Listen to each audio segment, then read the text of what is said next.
अस्सलाम वालेकुम नाजरीन, मैं हूं करम नाज प्लीज। मैं हूं मलिक अली अहमद और आप देख रहे हैं सिटी 24 न्यूज। आइए नजर डालते हैं आज की अहम खबरों पर।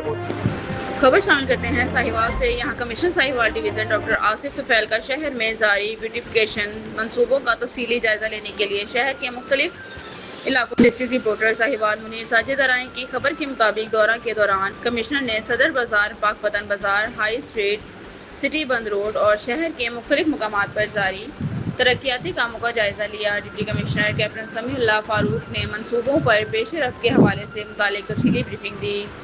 कमिश्नर साहिवाल डॉक्टर आसिफ तुफैल ने इस मौके पर कहा कि ब्यूटिफिकेशन मंसूबों में आला मेयार का मटीरियल इस्तेमाल किया जाए, जारी तरक्याती मंसूबे मुकर्ररा डेडलाइन के मुताबिक मुकम्मल किए जाएँ, तामीराती मकामात पर हिफाजती इक़दामात पर हर सूरत यकीनी बनाई जाए, शहरियों की सहूलत के लिए जारी काम की जगह साइन बोर्ड नस्ब किए जाएँ ताकि ट्रैफिक की रवानी मुतासर ना हो। कमिश्नर बिजली की तारों और इलेक्ट्रिक पोल्स के मुतालिक काम में मज़ीद तेज़ी लाई जाए। कमिश्नर की हिदायत शहर में नई ग्रीन बेल्ट्स कायम करके शहरी माहौल को मज़ीद खूबसूरत बनाया जाए। शहरियों को खूबसूरत, महफूज और जदीद सहूलियात से आरास्ता शहर की फराहमी हुकूमत पंजाब की अवलीन तरजीह है।